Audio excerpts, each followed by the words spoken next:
नमस्कार, स्वागत है आप सबका हमारे खास कार्यक्रम में। मैं हूं कवींद्र और आज हम बात करेंगे कि देश में कैसे घरेलू हिंसा के मामले महिलाओं के खिलाफ बढ़ते जा रहे हैं। देश में सरकारों ने अलग अलग कड़े कानून बनाए, लेकिन इसके बावजूद ताज़ा रिपोर्ट बताती है कि घरेलू हिंसा के मामले बढ़े हैं और इसके पीछे कई बड़ी वजहें इस रिपोर्ट में सामने आ रही हैं। बताया जाता है कि ग्रामीण भारत में जो मामले हैं वो सामने नहीं आते, उसकी बनस्पति शहरी इलाकों में मामले सामने जरूर आते हैं और उन महिलाओं के खिलाफ घरेलू हिंसा ज्यादा होती है जो मुख्यतः आमतौर पर आर्थिक तौर पर कमजोर होती हैं या परिवार के दूसरे सदस्यों पर निर्भर होती हैं। आंकड़े ये भी बताते हैं कि कानूनी कार्रवाई के मामले में महज जो दंड यानी कि अपराध के बाद सजा हुई है वो सिर्फ 23% तक सीमित है और करीब 91% मामले लंबित पड़े हुए हैं। तो क्या जो मकसद था कड़े कानूनों को बनाने का वो अधूरा दिखता है और वो पूरा क्यों नहीं हो पा रहा, इसे समझेंगे और सामाजिक ताना बाना किस तरीके से ऐसे मसलों पर उसका रोल है और उस रोल को कैसे हम बदल सकते हैं ये भी समझने की कोशिश करेंगे। तीन खास मेहमान हमारे साथ हैं चर्चा में। डॉक्टर राजुलबेन देसाई हैं, फॉर्मर मेंबर हैं एनसीडब्ल्यू से, आपका स्वागत है मैम। हमारे साथ गीता सोरोत हैं, सरपंच हैं जनौली पलवल हरियाणा से, आपका स्वागत है। और कनिका अरोरा हैं, लीगल एक्सपर्ट हैं, आपका भी स्वागत है।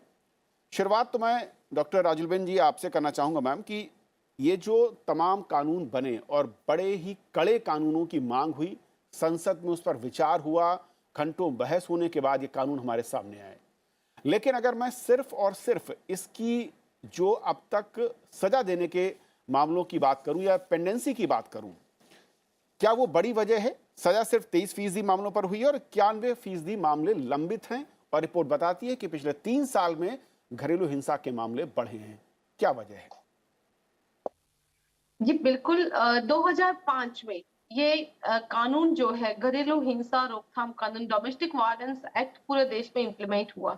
ये एक्ट जो एक रेवोल्यूशनरी एक्ट था, उसका मेन मकसद ही यही था कि घर की 4 दीवारों में रही हुई महिलाएं अगर फैमिली मेंबर से ही अगर वो कहीं ना कहीं प्रकार की physical violence, mental violence, emotional violence, economical violence और sexual violence, there is a 5 types of violence अगर उनके साथ हो रही है, तो वो महिला जो डिस्ट्रिक्ट प्रोटेक्शन ऑफिसर्स के पास DIR domestic information report register करवा सकती है। बहुत अच्छी तरह से ये कानून का मकसद था कि महिलाएं हमारी ग्रामीण इलाकों में या अर्बन एरियाज में भी आज भी पुलिस डिपार्टमेंट में जाते हुए हिचकिचाती है। उनको एक डर है, सोशल स्टिग्मा है कि भाई FIR दर्ज करवाने कौन जाएगा, पुलिस थाने में जाके ये सब बहस करनी पड़ती है कहीं ना कहीं महिला को। तो एक अच्छा कानून देश में पारित हुआ जहां DIR domestic information report on the protection officers के साथ लगनी थी, लेकिन हालांकि काफी अच्छे प्रावधान इस एक्ट में रहे। सिविल लॉ बनाया, कोई इंफॉर्मेशन दे रहा है, नेबर भी इंफॉर्मेशन, रिलेटिव्स अगर इंफॉर्मेशन दे रहा है प्रोटेक्शन ऑफिसर्स को तो उस पे भी, और काउंसलिंग करके हमें घर को तोड़ना नहीं है, घर को जोड़ना है। तो ये घर को जोड़ने की भावना के साथ आया हुआ ये कानून क्यों असफल रहा, ये एक बहुत चिंतन का विषय है। रिपोर्ट के अगर हम NCRB के डेटा देखेंगे कि और कमीशन में भी राष्ट्रीय महिला आयोग में DV के केसेस सबसे ज्यादा आ रहे हैं। एक महिला इतनी परेशान है कि घरेलू हिंसा से कि वो नेशनल लेवल पे राष्ट्रीय महिला आयोग में अपनी कंप्लेन करती है, क्योंकि डिस्ट्रिक्ट लेवल पे जिला स्तरीय उसको लगता है कि कहीं ना कहीं कोई उसकी मदद नहीं कर रहा है। तो देखिए इसमें 2 बात तय है। एक, या तो प्रॉपर अवेयरनेस, अभी अभी भी रूरल एरियाज में DV एक्ट क्या है, क्यों है, मैंने इस DV एक्ट के लूप होल्स।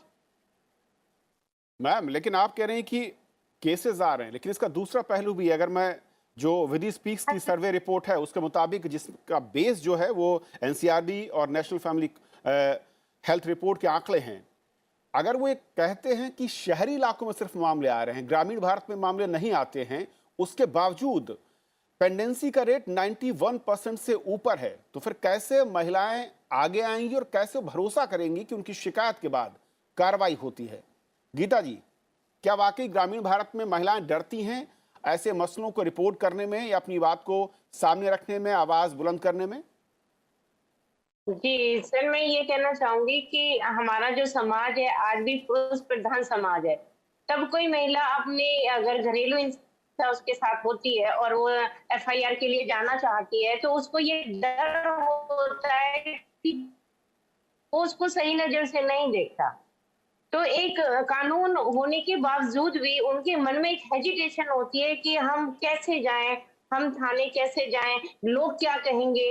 इस बात को सोचकर बहुत सारी महिलाएँ हैं जो आज वो उनके साथ जो वायलेंस होती है उसको टॉलरेट कर जाती हैं। इसमें एक तो उनकी हिचकिचाहट होती है, दूसरा इग्नोरेंस ऑफ लॉ होता है कि उन्हें कानून की पूरी जानकारी नहीं है कि वो क्या-क्या कर सकती हैं। तीसरा जो हमारा समाज है वो पुरुष प्रधान रहा है।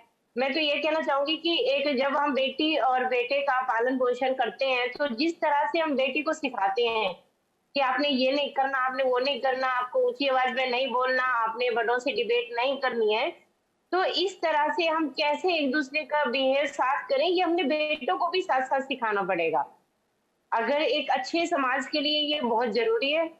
बाकी जो मैं ग्रामीण आंचल से बिलॉन्ग करती हूँ, मैं तो गाँव की जो मेन प्रॉब्लम मुझे लगती है, कि एक हेजिटेशन होता है, एक पुरुष प्रधान समाज के कारण वो उनको डर होता है कि अगर हम घर से दहलीज पार करके अगर हम थाने जाते हैं या जी। शिकायत करते हैं, तो कई बार वो डर पता नहीं समाज नहीं देगा या किस नज़र से उन्हें देखेगा। लेकिन गीता जी, एक और चीज है, जब ये कहा जा रहा है कि जैसा राजुल बेन जी ने कहा कि काउंसलिंग यानी कि घर बचाना है, ये एक मकसद रहता है, तो क्या ग्रामीण भारत में खास तौर पर अपने मामलों को रिपोर्ट न करने के पीछे ये बड़ी वजह है कि महिलाओं को ये लगता है कि एक तो समाज की ओर से उन्हें किस नज़रिए से देखा जाएगा अगर वो घर के बाहर अपने इस बात को रखती हैं, रिपोर्ट करती हैं, और दूसरा ये कि जो घर बचाने का एक पूरा का पूरा दारोमदार है वो सिर्फ महिलाओं पर छोड़ दिया जाता है या छोड़ दिया गया है, इसीलिए ऐसे केसेस में महिलाएं खुद को बैकफुट पर पाती हैं।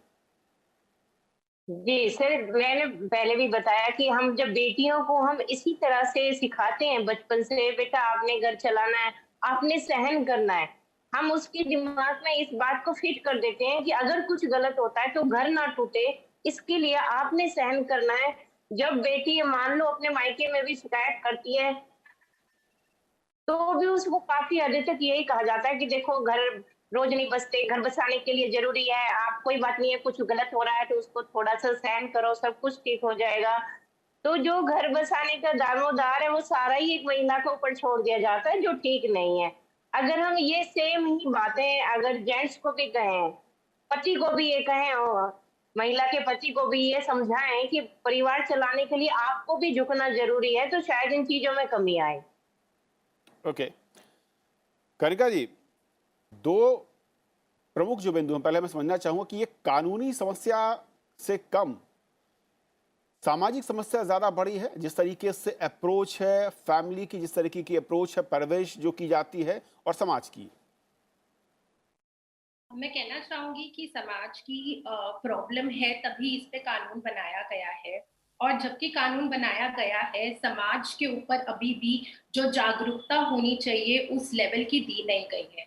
अगर आप नेशनल फैमिली हेल्थ सर्वे का भी डेटा देखें तो उसमें ये कहा गया है कि जहां पर भी औरतें खुद भी मानती हैं कि अगर उनका पति उनके खिलाफ हिंसा करे तो वो ठीक है, और उसके जो रीजंस दिए जाते हैं ये हिंसा करने के, उसमें होता है कि आपके जो इन लॉज है, जो आपके रिश्तेदार है, उनसे बदतमीजी की, उनका ख्याल नहीं रखा, बच्चों का ख्याल नहीं रखा, घर साफ नहीं किया, इन चीजों को लेकर हिंसा के मामले बहुत ज्यादा आते हैं।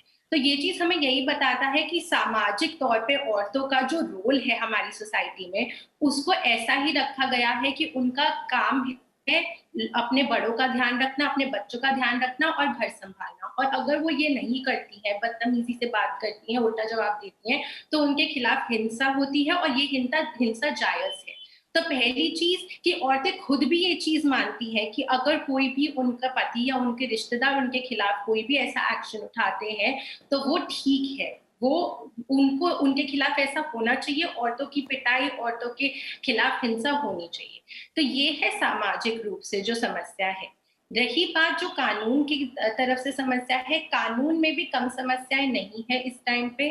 अगर आप देखा जाए जो डोमेस्टिक वायलेंस एक्ट है बखूबी बनाया गया है, बहुत अच्छा है, लेकिन अभी भी जब आप देखते हैं कि जैसे कहा जा रहा है कि 91% केसेस हैं जहां पर अभी तक भी जजमेंट नहीं दिया गया है, क्योंकि अभी भी बहुत कंफ्यूजन है इस लॉ को लेके, क्योंकि जागरूकता कहीं पे भी नहीं है। जैसे कि क्या औरतें हिंसा कर सकती हैं? क्या औरतों के खिलाफ हिंसा हो सकती है? क्या औरतों को घर से बाहर निकाला जा सकता है?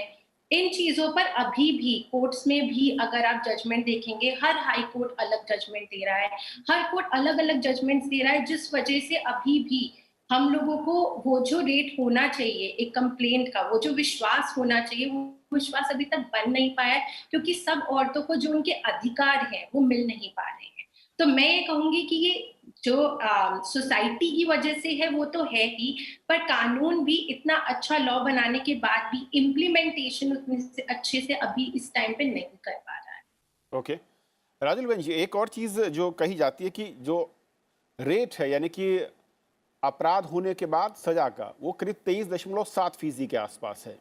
इसके विरोध में कुछ लोग ये भी तर्क देते हैं कि असल में कई बार मामले बहुत उस तरीके से नहीं होते हैं जो इस कानून के दायरे में आए, लेकिन महिलाएं या महिलाओं की ओर से ऐसे केसेस ज्यादा दर्ज कराए जाते हैं, जिसके चलते जो रेशियो है सजा का वो बहुत कम हो जाता है। क्या वाकई इसमें सत्यता है? इसमें ये जो जिस तरीके की हिंसा है, सबसे कनिका, बड़ा कनिका, सबसे बड़ी मेरा समस्या। सवाल राजुल मैम से है। राजुल मैम, जी बिल्कुल। एक तो मैं आपको ये बताना चाहती हूँ कि nowadays because of the Covid, क्योंकि बीच में कोविड ने भी काफी डिस्टर्ब, तो इस दौरान कोविड के टाइम पे महिलाएं ज्यादा हिंसा का भोग बनी हुई है। कमीशन के केसेस और जो एनसीआरबी के डेटा में भी है। तो इस पे एक इश्यू ये भी है कि कोविड में कोर्ट ठीक तरह से काम नहीं हुआ है, ऑनलाइन काम हुआ, और उसमें उन्होंने इम्पोर्टेंट केसेस को ही ध्यान में लिया, तो डीवी के केसेस को वो लोग नजरअंदाज करते हैं। हालांकि एक महिला के सम्मान के लिए, महिला का श्रेष्ठ जीवन जीने के लिए डीवी वो एक बहुत बड़ी समस्या है। सेकंड कि स्पेशल कोर्ट, मैंने मेरी बुक में इस विषय पे मैंने बुक का टाइटल रखा है घरेलू हिंसा एक अपराध। मुझे ये लगा कमीशन में आने के बाद कि हमारे देश की महिलाओं को ये भी नहीं पता कि घर की चार दीवार में होने वाली हिंसा एक अपराध है। उसको आप बहुत लाइटली मत लो, ये एक अपराध है। अगर लगता है कि कंपाउंडेबल ये एक्ट भी है, समाधान की कार्रवाई हो सकती है, लेकिन बात है जुडिशरी की। अभी हमें, क्योंकि as per the report special courts होने चाहिए जो पर्टिकुलरली डीवी के केसेस के लिए ही है, जैसे कि fast track court rape victim और जो भी सीरियस केसेस के लिए, वैसे डीवी के केसेस के लिए वनडे या वीक में, अदरवाइज स्पेशल कोर्ट, क्योंकि केसेस ज्यादातर अभी जुडिशरी में जाके महिला आज वही की वही खड़ी है अपनी समस्याओं को लेके, क्योंकि प्रोटेक्शन ऑफिसर्स के पास कुछ पावर नहीं है। As a investigative officer power होना चाहिए। हालांकि मैंने सरकार में भी ये सुझाव रखा है, या तो आप प्रोटेक्शन ऑफिसर्स के पावर उसको ज्यादा दीजिए ताकि वो फैमिली गेट टुगेदरिंग करवा सके, छोटी छोटी समस्याओं का समाधान, स्पीडी जस्टिस हो सके।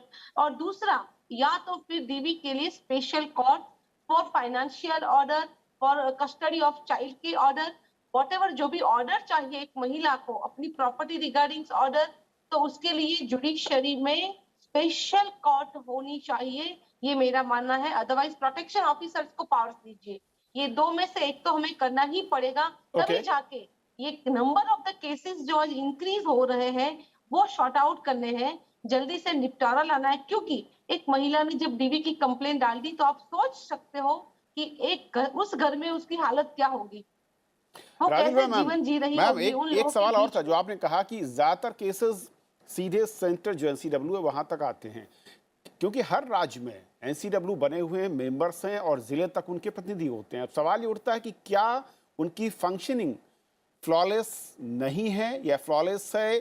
क्यों ऐसे केसेस, या क्यों पूरे देश में महिलाएं अपने केसेस को सामने नहीं ला पा रही? और ऐसे में जो अलग अलग यूनिट्स हैं आपके स्टेट या ब्लॉक लेवल तक, उनका रोल किस तरीके से देखती है? क्या वहां पर भी बदलाव की जरूरत है? डेफिनेटली देखो, इस एक्ट की एक दूसरी बात टाइम लिमिटेशन जो 60 डेज की है, कि 60 डेज में ये एक्ट जो है ये कहता है कानून कि 60 डेज में इसका जजमेंट आ जाना चाहिए। हालांकि आज तक काफी सारे केसेस में हमने ये नहीं पाया है कि बियॉन्ड द टाइम लिमिट में काम नहीं हो रहा है। तो एक स्ट्रिक्ट पॉलिसी जो टाइम लिमिटेशन को लेके भी बनानी होगी। सेकंड, आपने बात कही कि कमीशन की फंक्शनिंग, इसीलिए कमीशन ने अब ज्यादा काउंसलर्स हमने रखे हैं, क्योंकि डीवी के केसेस में हस्बैंड वाइफ की या इन लॉज के साथ एक महिला का प्रॉपर काउंसलिंग हो, सोशियो साइकोलॉजिकल काउंसलिंग करवाने के लिए भी आज सभी स्टेट वुमेन कमीशन, इवन आपको मैं बता दूं कि इसमें सबसे अच्छा काम आज देश में सखी सेंटर, वन स्टॉप सखी सेंटर जो है भारत सरकार का ये पूरा प्रोजेक्ट है WCD का, और वो जो है हर एक जिला स्तर पे सखी की ऑफिस है। मैं जब भी मेरी महिलाओं से मिलती हूँ, मैं ये बात बोलती हूँ कि आप जाइए अपनी सरकारी सखी के पास, अगर छोटे छोटे इश्यूज को लेके आप परेशान है। मैं हमारी गीता जी और आपको भी कहना चाहती हूँ कनिका जी कि हम महिलाओं को एटलीस्ट ये बताए कि आप सखी सेंटर को जाइए, जहां हमारी प्रॉपर काउंसलर पूरी टीम जो है 11 महिलाओं की टीम, there is a one roof and 5 types of free facilities, free legal aid facilities, free police assistance Okay. facilities, free medical assistance, free socio-psychological counseling and temporary residential facilities। एक महिला को 5 days के लिए सखी के वहां उसका स्टे करवा सकते हैं, और वो स्टेट गवर्नमेंट, सेंट्रल गवर्नमेंट उसका खर्च राजुल जो है मैम, वो पे आप कह रहे हैं करता कि है। सखी सेंटर्स हैं जो कि हेल्प करने के लिए खोले गए। मैं थोड़ा सा गीता जी आप समझना चाहूंगा, क्योंकि आप सरपंच भी हैं, आपके इलाके में इन सेंटर्स के बारे में आपको आइडिया है, और क्या इनकी वर्किंग जो एक मैं कहूं कि चाहे वो काउंसलिंग को लेकर हो या फिर महिलाओं को अवेयर करने को लेकर हो कि अपने केसेस को सामने लाएं, या फिर उसके बाद रिपोर्ट दर्ज कराने और उसके अगली प्रक्रिया को लेकर, कितनी हेल्पफुल यहाँ पर आपके इलाके में दिखती हैं, या फिर अभी भी इसके बारे में लोगों को आइडिया नहीं है?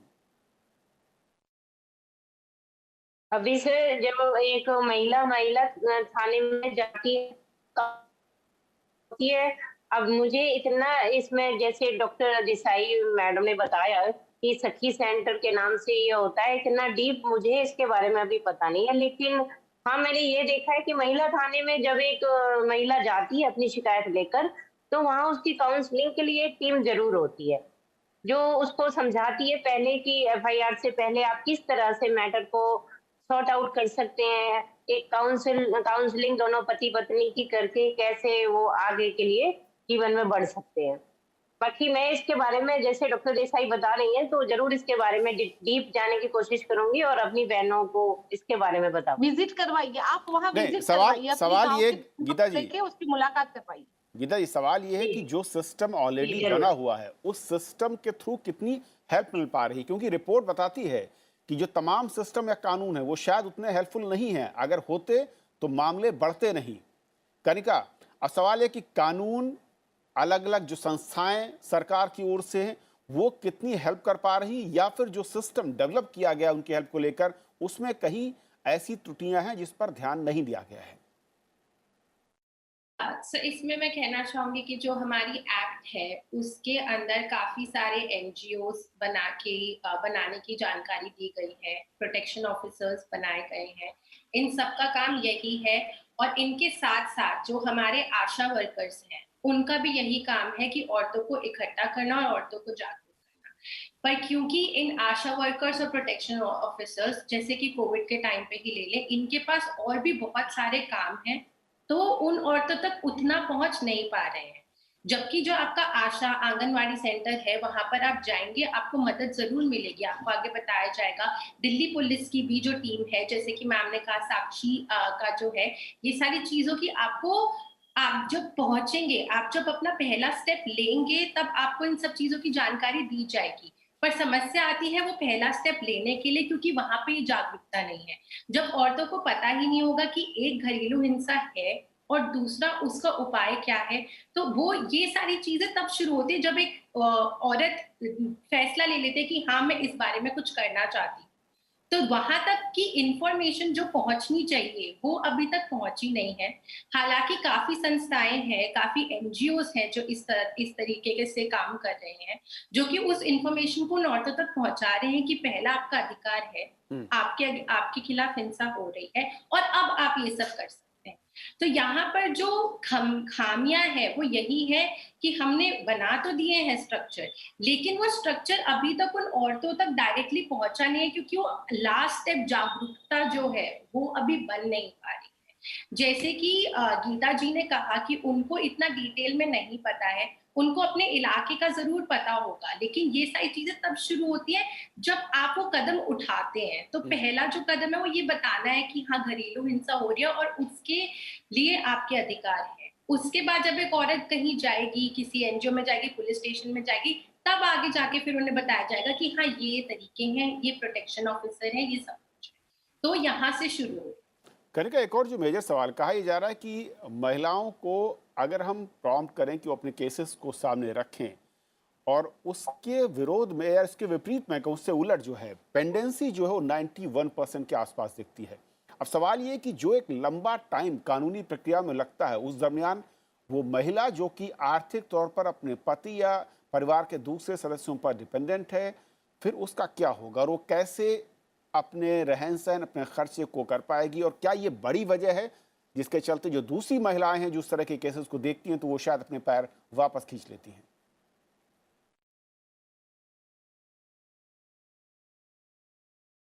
कनिका, जो हमारा एक्ट है उसके हिसाब से हमारे कोर्ट के पास एक शक्ति है, एक पावर है, जिसमें अगर कोई महिला उस कोर्ट के पास सीधा जाए तो वो बिना आगे केस को सुने, उसकी थोड़ी सी बात को, उनकी स्टेटमेंट को सुनते ही कुछ ऑर्डर्स निकाल सकते हैं, जिनमें से एक ऑर्डर जो उनकी देखभाल के लिए मेंटेनेंस ऑर्डर है, जो उनकी सुरक्षा के लिए प्रोटेक्शन ऑर्डर है, जो उनके बच्चे की सुरक्षा के लिए कस्टडी ऑर्डर है, एक कोर्ट चाहे तो वो दे सकता है और कोर्ट को आगे कार्रवाई करने की जरूरत नहीं है, वो सुनते ही इन चीजों को दे सकता है। तकलीफ वहां आती है जहां पर औरतें पुलिस के पास जाती हैं, प्रोटेक्शन इंसिडेंट रिपोर्ट जो आपका डोमेस्टिक इंसिडेंट रिपोर्ट है वो बनता है और उसके बाद कोर्ट में जाती हैं। इन सब चीजों की कार्रवाई में समय लगता है। तो महिलाओं के पास ये एक ऑप्शन है जहां पे वो सीधा कोर्ट का दरवाजा ठकठका सकती हैं और ऐसी कई जगहों पे ऐसा हुआ है कि उन महिलाओं को सीधा ही वो ऑर्डर्स मिल गए हैं। तो इसकी भी जागरूकता बहुत जरूरी है कि अगर ऐसा हो रहा है और उनको जल्द ही में सुरक्षा की जरूरत है तो वो क्या कर सकते। ओके। और यहाँ पर ही एनजीओज का रोल भी बहुत इंपॉर्टेंट आता है कि जहां पर भी औरतें ऐसा कुछ फेस कर रही हैं, वो एनजीओज के पास जाए और वो एनजीओज आगे उनकी मदद करते हैं इन चीजों में। ऐसे उनकी देखभाल के लिए शेल्टर होम्स भी बनाए गए हैं और हर स्टेट में शेल्टर होम्स अवेलेबल हैं और उसकी लिस्ट भी गवर्नमेंट आईडीज पे, नेशनल कमीशन ऑफ वुमेन की वेबसाइट पे भी अवेलेबल है। पर बिल्कुल, बात लेकिन वही आ जाती है कि कनिका, क्या सवाल तो ये है कि औरतों को महिलाएं आगे कैसे आएं और केसेस जो कि काफ़ी ज़्यादा हैं वो रिपोर्ट कैसे हों? डॉक्टर राजुल बहन जी, आपके नज़रिए से सामाजिक तौर पर, मैं कानूनों की हम लोगों ने काफ़ी बात की, लेकिन सामाजिक तौर पर क्या बेसिक बदलाव आपको लगता है कि जिसकी ज़रूरत है, तभी शायद ये जो घरेलू हिंसा के मामले बढ़ रहे हैं इसको हम रोक पाएं, लगाम लगा पाएं? किसी ने कहा है कि सोच बदलो तभी समाज बदलेगा, नजर बदलो तभी नजरिया बदलेगा। तो एक महिला अपने ससुराल में या अपने मायके में परेशान हो सकती है और अगर उसको लगता है कि उसको अधिकार का वायोलेशन हो रहा है तो वो उसके खिलाफ आवाज उठा सकती है। कहीं भी अभी तक समाज में स्थापित नहीं हुआ है। आज भी जो महिला अपनी फैमिली के खिलाफ वो कंप्लेन करने जाएगी, महिला पुलिस थाने में जाएगी, अदरवाइज वो साइबर सेल में जाएगी, कमीशन में आएगी, उनके तरफ लोगों का देखने का नजरिया बदल जाता है। सी तो हमें ये पितृ प्रधान समाज व्यवस्था के सामने आज भी 21वीं सदी में हमारी महिलाएं कुछ भी करने से पहले अगर घर के मेंबर्स की परमिशन नहीं लेती है, वो सेल्फ डिसीजन लेती है, तो समाज उसको स्वीकार नहीं कर रहा है। समाज को वही महिला चाहे वो आज घर के बाहर आर्थिक उपार्जन के लिए जाती है, घर में आके किचन में बच्चों के लिए खाना पकाती है, पति की सेवा करना, ससुराल में सबकी हाजी हाजी करना। तो कहीं ना कहीं समाज में ये दृष्टिकोण जो है सोशल मेंटालिटी को, we have to change the social mentality. जब तक ये मेंटालिटी चेंज नहीं हो रही होगी, अभी एक सर्वे ये भी आया था कि आज महिलाएं जो है वो डबल रिस्पॉन्सिबिलिटी अदा कर रही है। एक वर्किंग वुमेन किसी भी जगह, वो चाहे एक लेबर काम कर रही हो, वो चाहे आईएएस आईपीएस ऑफिसर हो, वो डिप्रेशन की ज्यादा भोग बन रही है। ये भी एक है, वो भी एक वायलेंस है, one type of mental violence. इसके भी किस्से बढ़ रहे हैं। बिल्कुल। तो मुझे लगता है कि हमें प्रॉम्प्ट एक्शन और इसके लिए एक प्रॉपर काउंसलिंग चाहिए। हालांकि काउंसलर्स हमारे पास गवर्नमेंट मैकेनिज्म में है, लेकिन बात यहाँ आके रुक जाती है कि जब तक महिला खुद अपने अधिकार के बारे में स्वयं जागरूक नहीं होगी, क्या क्या सरकार ने अपनी सहाय के लिए मैकेनिज्म डेवलप किया है उसकी भी जानकारी नहीं होगी, तब तक हम इस महिलाओं के बारे में जो अवेयर नहीं है। सो फर्स्ट हम ज्यादा से ज्यादा लीगल अवेयरनेस प्रोग्राम, महिला को कैसे घर में कोई परिस्थिति को टैकल करना चाहिए। दूसरा, आज मेंटल डिप्रेशन की वजह से महिलाओं की राजू माइंड बहन पे जी, भी ज्यादा सवाल इफेक्ट महत्वपूर्ण होती ये है है जो आपने और कहा, वही सुझाव सही है, लेकिन सवाल इसके साथ साथ ये है कि तमाम कानून और तमाम जो सपोर्ट सिस्टम उसके बावजूद महिलाएं अपनी आवाज़ को क्यों नहीं उठा पा रही, एफआईआर क्यों नहीं होती, या फिर कानूनी जो केसेस हैं वो दर्ज नहीं होते हैं, और दर्ज होने के बाद उसमें जो पेंडेंसी है, यानी कि लंबित रहते हैं मामले 91% से ज़्यादा, उन्हें कैसे दुरुस्त किया जाए। आप तीनों का बहुत बहुत शुक्रिया हमारे साथ जुड़ने के लिए। आज फिलहाल इतना ही। नमस्कार।